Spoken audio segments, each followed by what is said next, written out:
Dobro večer, blagoslov Boži, narode Boži.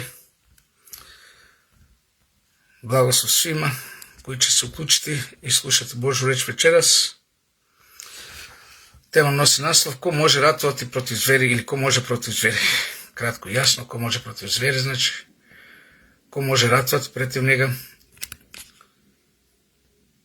Moja tema je u vezi posljednjih događaja, samo što smo ušli u 2026. godinu, da samo nekoliko dana desilo se znači kidnapovanje ili kidnapovanje predsjednika Venezuele, napad na državu Venezuelu silom mijenjanja vlasti, zato što to nekome ne odgovara. Kome ne odgovara? Zašto ne odgovara? Hajde da to večeras proučavamo, dragi moji prijatelji. Dobrodošli, blagoslov Bože svima.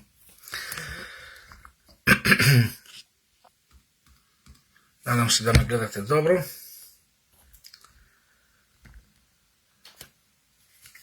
Slava, hvala, čast Bogu, dragi prijatelji, što smo i danas zdravi živi večeras, da možemo slaviti našeg Boga koji je na nebesima. Haleluja. Znači, ko može ratovati protiv zveri? Ko može ratovati protiv zveri? Slava, hvala, čast Bogu, dragi prijatelji, da i večera slavimo Boga. Znači, danas smo 5. januari. Znači, Bog nam je dao blagoslov da budemo zdravi i živi, dragi prijatelji, i slava čast Bogu za njegovu veliku milost i dobrotu, šta možemo slaviti i hvaliti večeras našeg Boga nebeskoga. Se moliti Bogu i proučavati svetu Božju reč. Amin. Haleluja.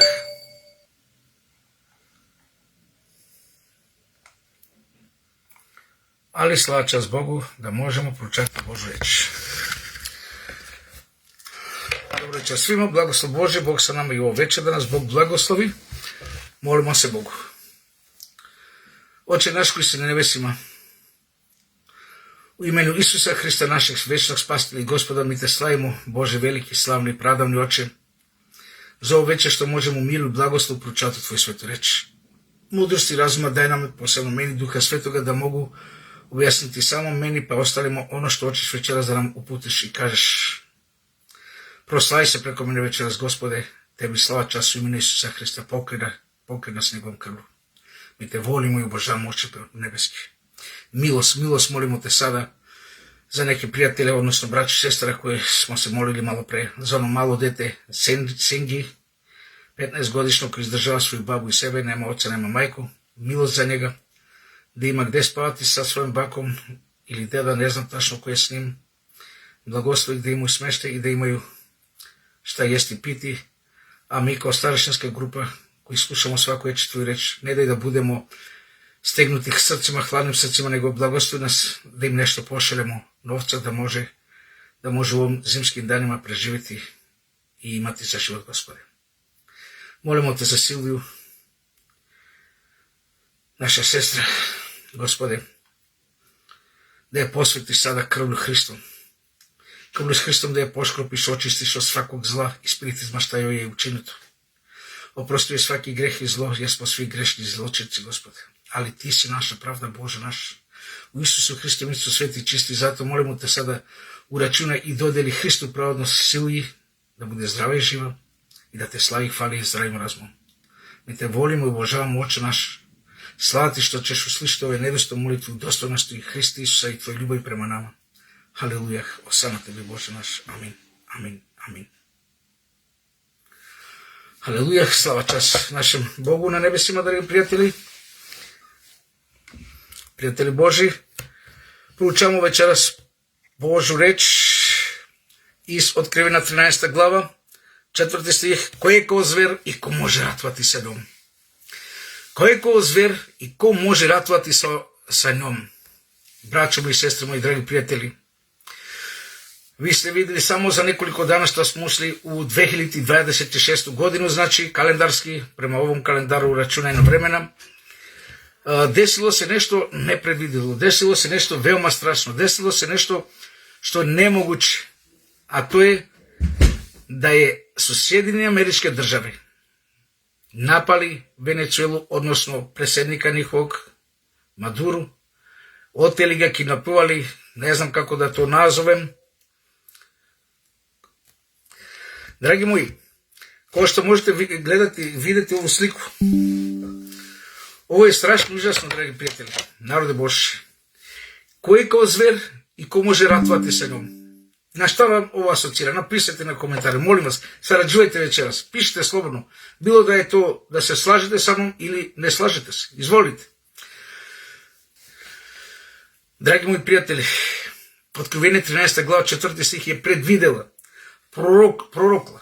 Znači, ovo su proročanski reči moji, da će zver neće biti nikako u njoj. I ko može ratovati sa njom? Jednostavno može raditi sve šta god hoće. Zamislite, Amerika je zver. Znači, ova zver o kojoj večeras pričamo je Amerika, odnosno Sjedinjene Američke Države. Dragi prijatelji, ovo je strašno užasno. Znači, ušli smo u jedno doba gdje tama vlada, gdje je Aždaha dala svoju vlast i zveri, dala znači svoju vlast i moć zveri. От телефона кварна жена кај чугале, потерно мангет, на жена кај чугале богос. На овна жена. Овна где чугале, те налевале пе. Значи, драги приятели, простите ми, нещо са ме питали.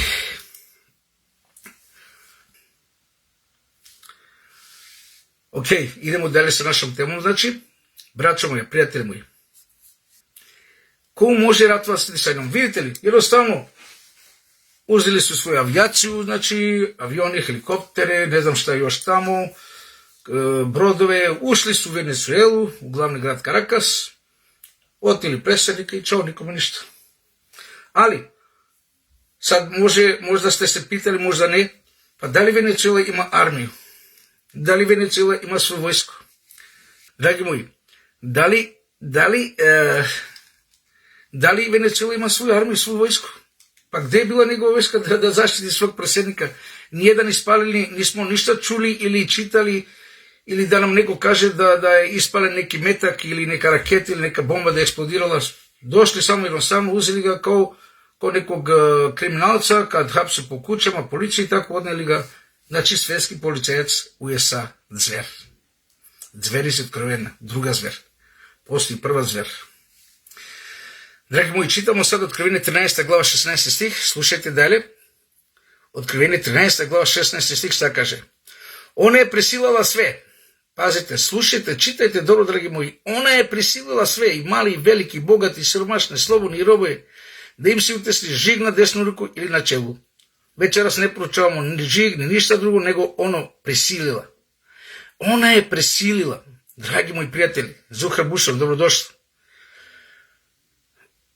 Da, Silvija kaže da se čuvaju ljudi od te tajne.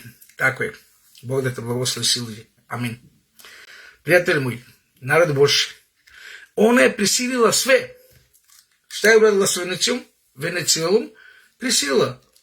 Platila je vojsku, oficere, policiju, bodyguarde, telohranitelje, ne znamo šta. Nije moguće da pored toliko telohranitelj, predsjedničke, izvinite, samo nestalo mi je svetlo. Samo moment. Ok. Znači, nemoguće da pored toliko predsjedničke garde, vojske, armije, da jednostavno neko dođe u tvoju državu i uzmete, uhapsete ili kidnapujete tvojeg predsjednika. Da li se slažete? I vidite kako kaže Biblija. Ko je kao zver i ko može ratovati sa njom? 13. glava 4. stih Otkrivenja. Posljedna knjiga iz Biblije, znači. Ko je kao zver i ko može ratovati sa njom? I ona prisilila sve. Silom su oteli predsjednika jedne suverene države kao što je Venezuela. Pod optužbom kao on je mafijaš, prodaje drogu, ne znam šta. Braćo moji, prijatelji moji, nije ovo vojna propaj, nije ovo politička propaj, nije ovo politički govor, nije ovo da sam ja branitelj Venezuele ili predsjednika Maduro, ne znam šta. Moj cilj je sasvim drugi večeras, a to je da je Biblija najpouzdanija proročka reč, dragi moji. Vidite šta je pisalo, znači, pred 2000 godine, otkriveno, da će postojati zver i ko će biti kao zver, ko može se ratovati i ona će presiljivati sve i ovakve i onakve da je slušaju, da joj se pokore. Ajde, ko može protiv zveri, dragi moji, danas? Samo Jehova Bog. Prijatelji moji, zašto sam postavio ovu sliku? Dolar i svi mu se klanju, odnosno svi joj se poslušne. Pa dolar je moć USA, dolar je moć zveri, dragi moji. Sa tim lažnim parama, samo štampuju, znači papire, to nije zlato, prava para je zlato, dragi moji, ne znam da li znate, vjerojatno znate svi. Pravi novac je u stvari zlato i srebro. Hiljadama godina tako se trgovalo, prodavalo, kupovalo, odjedanput smo prešli na papirnati novac, jer papirnati novac nema pokriće. Znači nema nikakvu vrednost, samo to je falširano, da li me razumete. I tim dolarom zver, to jest USA, Sjedinjene Američke Države, prisiljavaju ljude i niko ne može ratovati sa njima jer oni imaju najveću moć u momentu. I sada jedno pitanje, dragi moji, ko može ratovati protiv USA zver? Ko daje moć zveri? Čitamo Otkrivenje 13. glava 2. stih. Zašto je tako moćna USA, ta druga zver? Až da joj je dala svoju silu, svoje presti, veliku vlast. Čitate li, dragi moji, Otkrivenje 13. glava 2. stih? Koji daje silu, koji daje moć, koji daje vlast? Aždaha. Koji je Aždaha, dragi prijatelji? Satana, neprijatelj Boži i naš. Vidite, Venezuela je bogata naftom, najveće rezerve nafte je kod nje. Zlato i prirodne minerale i ne znam što i reke i vode i šume, sve ima. Ali, dragi moji, ne može sa zverom, jer Aždaha je dalo svoju moć da pokori sve narode, prvoj zveri, odnosno Vatikanu. Prijatelji moji, čitamo Otkrivenje 13. glava 7. stih, Otkrivenje 13.7. Uz to joj bilo dozvoljeno da zarati protiv svetih i da ih pobedi. Šta? I da ima vlast nad svakim plemenom, narodom, jezikom i narodnosti.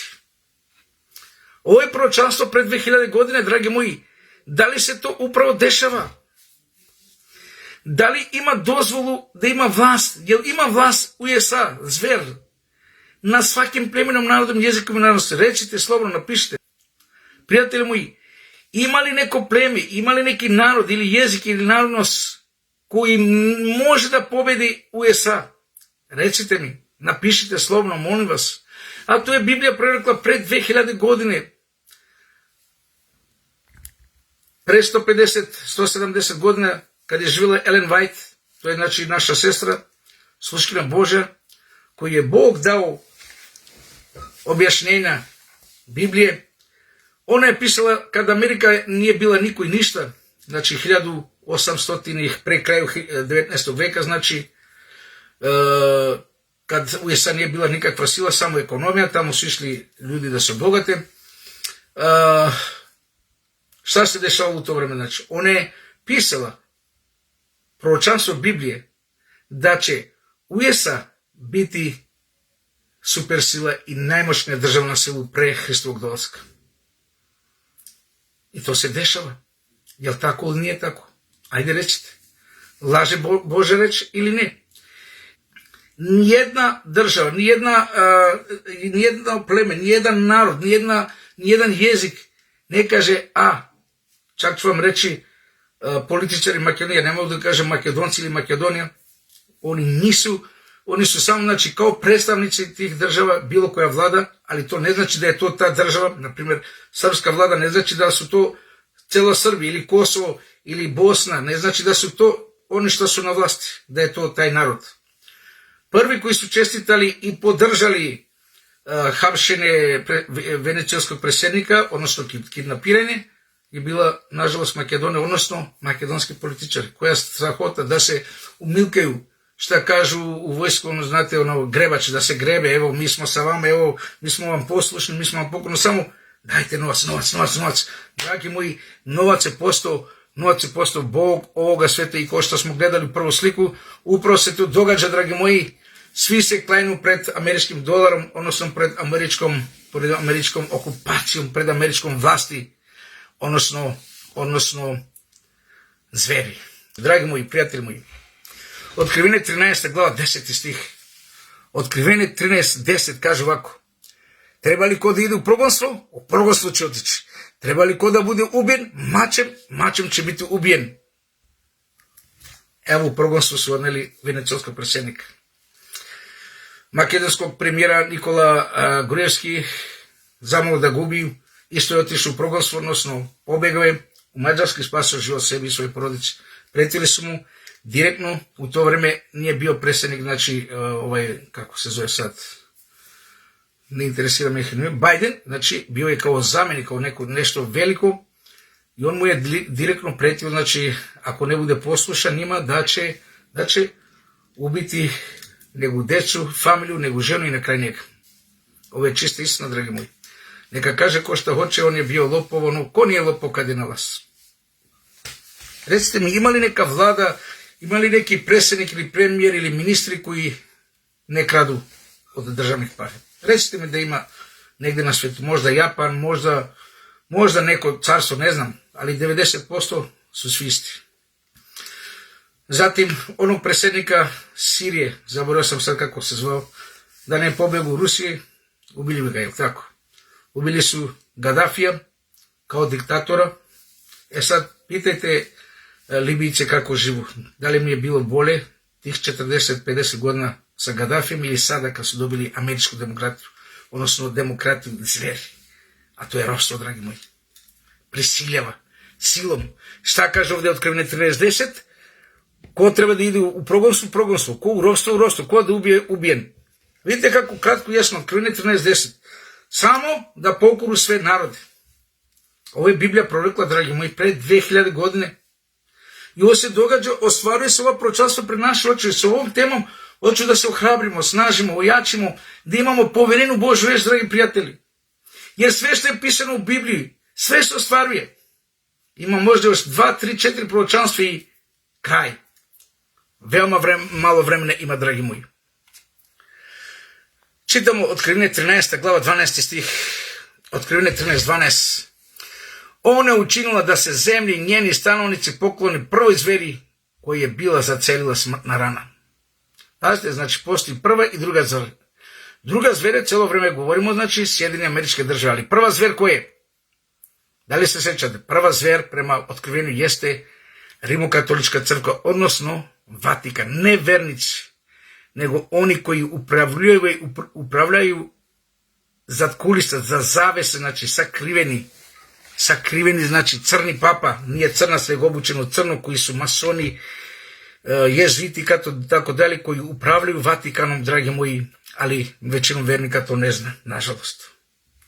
Znači, zver druga je uradila da se poklone prvoj zveri Vatikanu na taj način šta vlada celim svetom.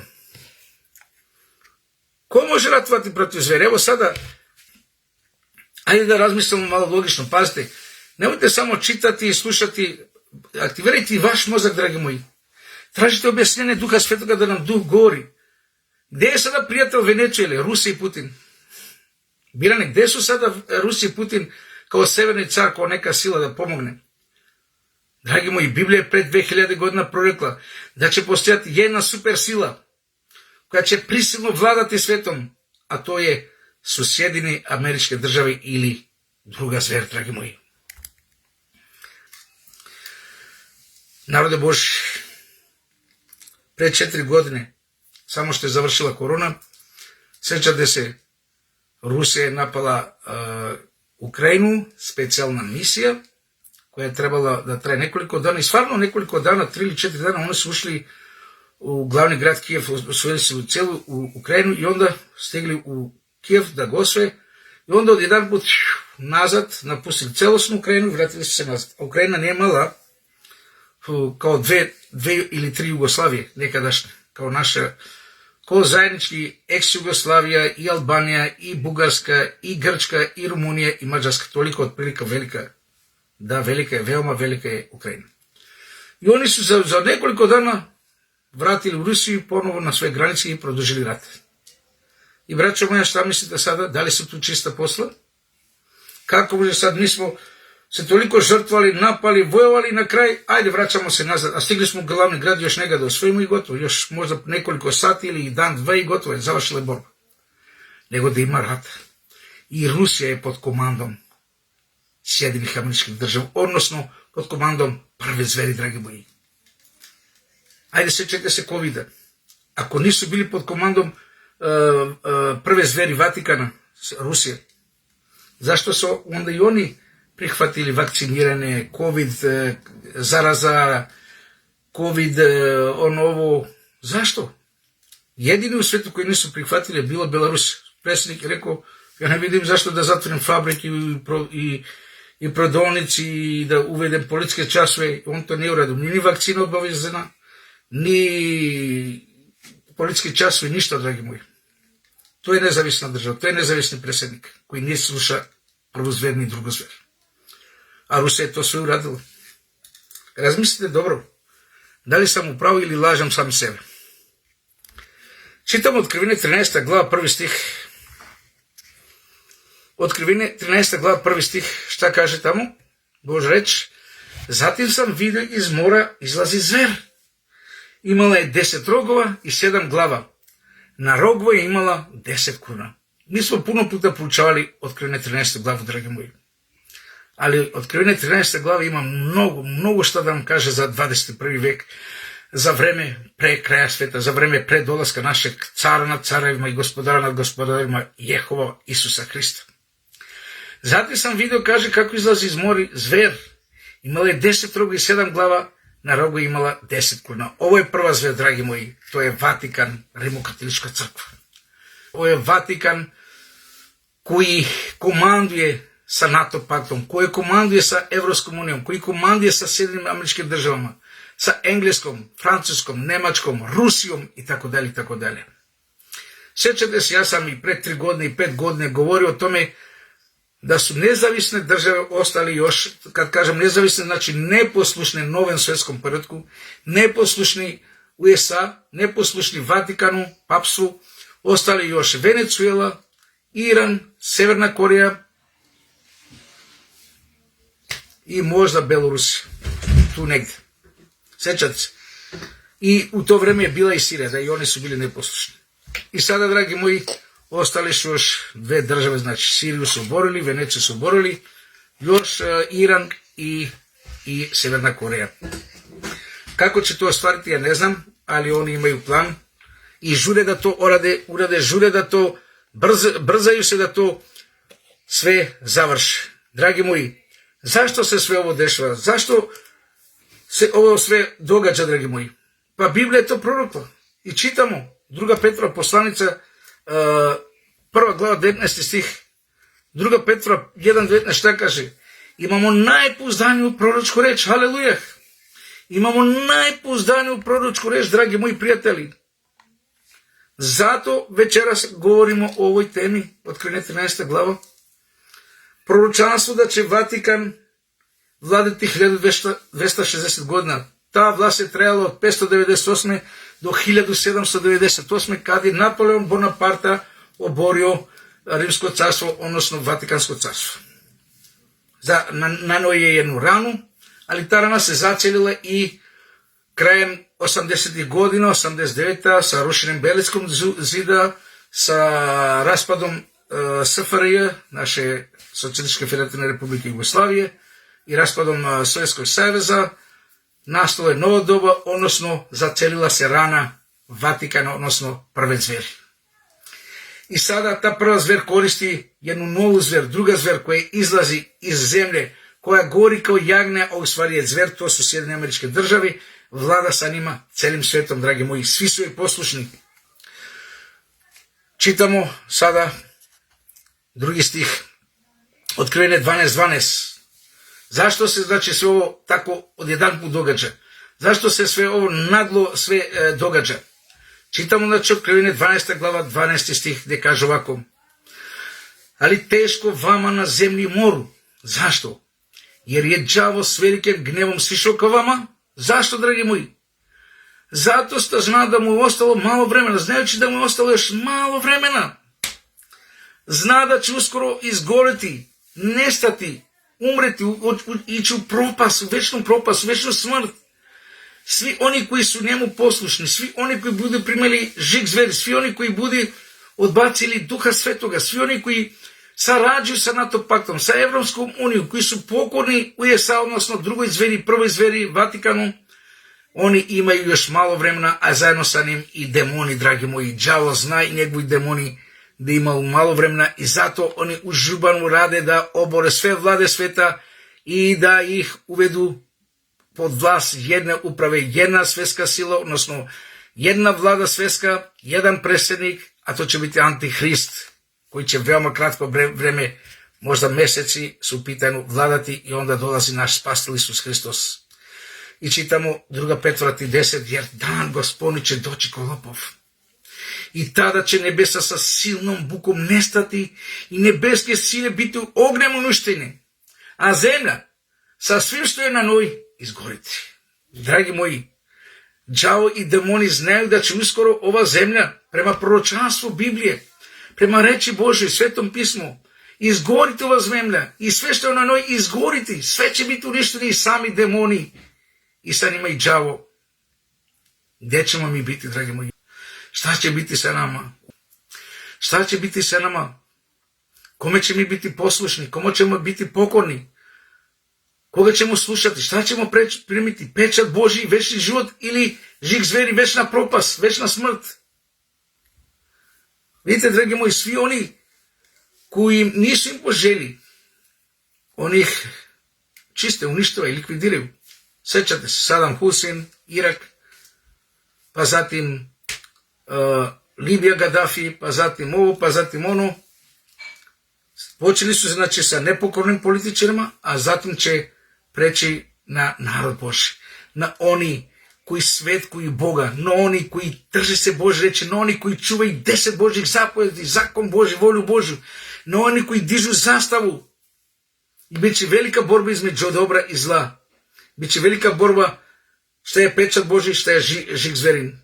Braćo moji i sestri moji, dolaze teška vremena za sve nas. Ali iz svih nevolja će nas Gospod izbaviti, jer nismo sami. Sa nama Isus, nemojmo se bojati, dragi prijatelji. Slušajte sada ovu komparaciju, znači, gledamo ovu sliku, znači, zver i žena na njoj sa skeletnom odećom. Znači, prva zver jeste Vatikan, je li tako? Druga zver koja je USA, odnosno Sjedinjene Američke Države. I prva i druga zver, Vatikan i USA, pod čim upravstvom? Pod upravom Aždaje. Ova žena tu koja se znači predstavlja Vavilon, odnosno Hristovu crkvu koja je propala, koja se prodala Aždahi i postala razuzdana žena, odnosno pokvarena žena, odnosno pokvarena doktrina, gdje su uveli idolopoklonstvo, kipove, slikove, svece, palene sveće, verovanje da umrli živi dalje, bilo gore, bilo dole. Ovo, ono, dragi moji, pravi Vavilon je postao. Prijatelji moji, prva zver je Vatikan, druga zver su Sjedinjene Američke Države, svi su oni pod upravom Aždaje. Kad kažem USA, to se podrazumijeva znači i oni koji su sa njom, NATO pakt i Evropska unija, to je sve zajedno u paketu, dragi prijatelji. To je kao jedan paket. Strašno, ali istinito ovo što čitamo sada, znači Otkrivene 13. glava 3. stih, Otkrivene 13. glava 3. stih, sva se zemlja divila i sledila zver. Braćo moje, ovo je velika istina. Prijatelji moji, narode Božji, Aždaha je osvojila cijeli svet. Koga je osvojila Aždaha? Pa one čiji imena nisu zapisani u knjigi Jagneta u večnoj knjizi života. Da li su naše imena zapisani u knjigu Jagneta za večni život? Naravno da jeste. Svaki jedan koji priznaje Hrista da je Gospod, da je spasitelj, da je gospodar, da je umro na krstu Golgote za nas, njegovo ime je zapisano tamo. Ali od nas zavisi kako ćemo završiti. Da li ćemo primiti pečat Božji ili žig zverin. Vidite, venecijanski predsjednik nije htio da primi žig zverin. Oteli ga, kinapirali ih. Гадафи nije htio da primi žig zveri. Ubili ga. Predsjednik Sirije, baš Asir, kako se zvao, sestra je pisala, nema veze, pobegao da spasi život. Nikola Grujevski, premijer nekadašnji Makedon, pobegao u Mađarskoj da spasi život. Sada mu sina su ubili. Šta će biti sa Iranom i Severnom Korejom, ne znam, ali nevjerojatno će možda i njih pokoriti, nadam se da neće. Ali Biblija kaže da će se svi pokoriti njemu, da će se svi pokoriti zveri, dragi moji. Da će se svi pokoriti zveri, dragi prijatelji. Gledajte dobro ovo sliku, ovo je slik, sva se zemlja divila i sledila zver. Ljudi su toliko oduševljeni Amerikom, Sjedinim Američkim državama, da su prihvatili sve njene praznike. Dan veštica, značajno 31. oktobar, kako se zove zaboravio sam sad, nema veze, na 31. oktobar, noć veštica ili noć svih svetih, sad kako su oni zvali to, zaboravio sam, nije mi na mozgu. Zatim prihvati ovaj praznik, ovaj običaj, čak počeli i američke reči, odnosno engleske reči da govore, evo kao u Nemačkoj, vi koji živite, vi gledate tamo, često koriste pa i ovdje u Francuskoj. Amerika je postala kip, idol. Dragi prijatelji, sva zemlja se divi, svi dobrovoljno joj se poklanju. Samo da im bide dobro, da imaju novca, da imaju života. Šta će biti sa nama? Kome smo mi pokorni? Da li ćemo biti sa žigom ili sa pečetom Božom? Zavisi od nas. Čitamo sada interesne misle iz Biblije. Gledamo u sliku, znači, Nasr prestalo je ko jagne i šta kaže? Jagne pobedio jaždahu i prvu zver i drugu zver. Haleluja! Dragi moji, sada slušamo radosne vesti. Znači, sad USA, prva zver, druga zver, Evropska unija, NATO pak, mogu da radi šta god hoćetu. Ali to će krajati tratko, neće dugo proći, jer je jagne pobedio šta? I jaždahu, i prvu zver, i drugi zver. Čitamo to Otkrivene 5. glava 4. i 6. stih. Jedan od starešina reče mi, ne plaći. Brate moji, sestrama, ne plaći i nemoj da žališ i nemoj da se bojiš.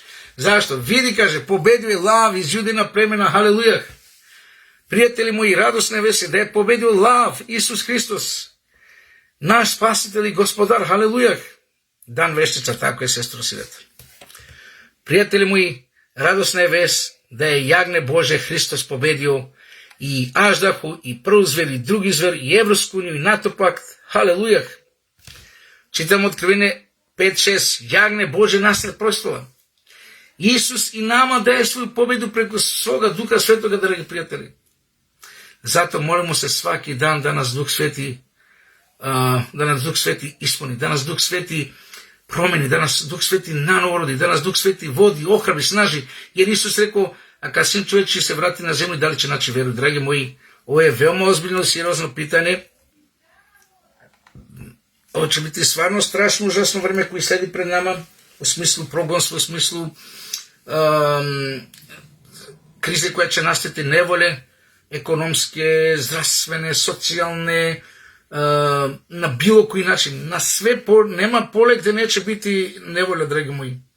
Jer ljudi su postali đavoli, ljudi su postali slični demonima, ljudi su postali kao Sodom i Gomora, ljudi su postali kao pretpotopni svet. Samo ih interesira materializam, ovaj život, sada živeti, uživati, pare, novac, zlato, srebroljublje, sebičnost, polnost, gordost, oholost. Dragi moji, dolazi naš spasitelj Isus Hristos. I šta kaže Otkrivene 12. glava 11. stih? Kaže ovako, Otkrivene 12.11. Oni su ga pobedili jagnetovom krvlju. Haleluja! I reči svog svedočanstva. I umjesto ljubavi prema životu, izabrali su smrt. Prijatelji moji, jesmo li već izabrali smrt, ako je pitanje naš Gospod i spasitelj Isus Hristos, kog izabrati? Ako nas bilo prinudivali,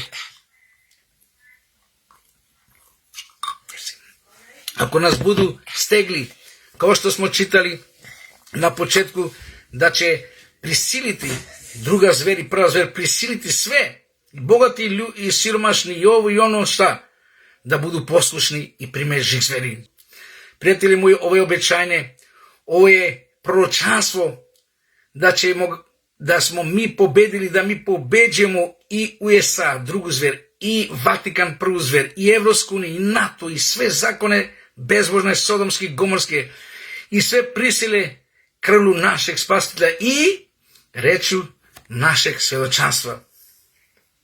Gledajte, dragi moji, na dva načina pobeđujemo, odnosno tri načina. Prvi, najvažniji je krv jagnjetova Hrista. Bez krvlju Hristom ništa ne možemo. Sve mogu Isusu Hristu koji mi moć daje. Sve mogu Isusu Hristu koji mi moć daje. Sjećate se tog stiha. I zatim, svjedočanstvo svoga života, svjedočanstvo svoje reči, znači, žive za Hrista, propovedaju, svedoče, rade za Hrista, objavljuju, ko večeras što se objavljuje Evanđelje Bože, i istina Bože, i proročanstvo Bože. I nemaju toliko ljubavi prema ovom životu, nego radije će umreti, nego da se otkazu od istine. Imamo li tu ljubav u nama, da svim srcem i dušom ostanemo verni našem Gospodu, kada će možda 90% sveta, od 8 ili 9, ajde, neka bude 9 milijardi, kažu zvanično da nas ima 9 milijardi ljudi na zemlji.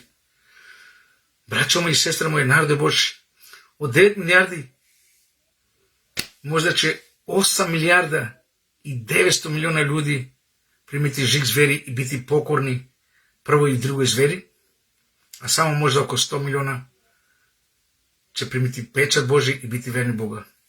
Ili možda ćemo biti milijarda, ne znam, to Bog zna, ali prema proročanstvima, prema reči Božoj, prema onome što vidimo šta se događa, i sa vernicima, i sa nevernicima, i sa bezbožnicima, i sa paganima, i sa onima koji tvrde da veruju u reč Božju, a ne drže, ne živi prema njoj, ne vode se prema njoj, bit ćemo veoma mali broj spašenih. Dao Bog da budemo više od 100 miliona. Dao Bog da budemo više od 100 miliona, ja ne znam, Bog zna taj broj. Ali prema onemu što vidim, eto kao čovjek, jedan grešnik, tako razumem, tako smatram. Dragi moji prijatelji, sjetite se pretpotopnog sveta, i u to vreme su živjeli milijardi ljudi, ne znam, možda 2 milijardi, 3, ne znam.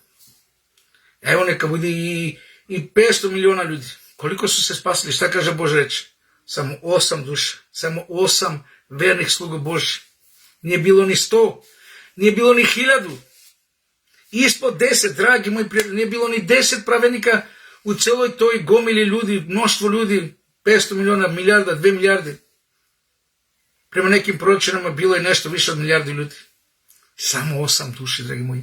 Koliko ćemo sada biti spašeni drugom Hristovom dolasku, kada bude bio kraj ovoga sveta, kada će svi izgoriti? Bićemo li spašeni, dragi moji? Zavisi od nas, Isus je sve učinio da budemo spaseni. Zavisi od tebi i od mene, brate moji, sestre moje. O, ljudi moji, nadam se da ste razumjeli večerašnju temu, da verujemo u Božje reči, jer proročanstvo iz Otkrivene 13. glave se ostvaruje i ostvarilo se pred našim očima. Sve što je proroka Biblija ostvarilo se. Verujemo li Bibliji, dragi moji? Smatramo li da se ispunjava proročanstvo iz Otkrivene 13. glave, da zver vlada ovim svetom i da nemaju više vremena, da imaju malo vremena, haleluja. O spasitelju naš koji se na nebesama, Ješua Isuse Hriste, Sine Božji, slava ti što si umro na krstu Golgote za nas i prolio svoju svetu krv i pokrenaj sada svojom svetom krvlju da budemo pobednici tvojoj krvlji. Tvoja krv je pobjeda, tvoja krv je svetost, tvoja krv je čistota, tvoja krv je večni život, haleluja, Isuse. Blagoslovi nas i posveti nas, ispuni nas tvojim duhom sveti. Ne ostavaj nas nijedan dan bez tvoga duha svetog i sve do kraja sveta, sve dok god smo živi. Ispuni nas duhom svetim i tvojom krvlju nas poškropi svaki dan i tvoj anđel da bude pored nas, da tu ostanemo verni kad budeš došao, da nađeš veru u nas silom duha svetoga. Ne mi, nemamo mi tu moć i silu. Tvoj duh sveti nek učini da imamo veru, spasitelju naš. Molimo te sada za nevenovu majku da je blagosloviš, ozdraviš, da bide na noge, da bude za sebe, Gospode, da ne bude zavisno od nikoga. Molimo te za Silviju, Gospode, da je blagosloviš, posjetiš u tvojoj krvi sada i držiš je u tvojim rukama, spasi i kanže satana, blagoslovi i posveti je, da te služi, da te slavi i hvali. Molimo te za to dete Sengin, da ga blagosloviš, da ima šta jesti i piti sa svojim dedom ili bakom s kim živi, zabrojao sam. Molimo te, Gospode, za sve naše nevolje, da nas spaseš njih i otrneš ih, da možemo ti služiti i propovedati i slaviti ti i evangelizirati narod, objavljivati tvoju reč.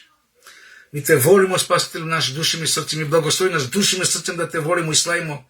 Budi u nama, Hrist Isus, i ubi naše, ubi đavo u nama.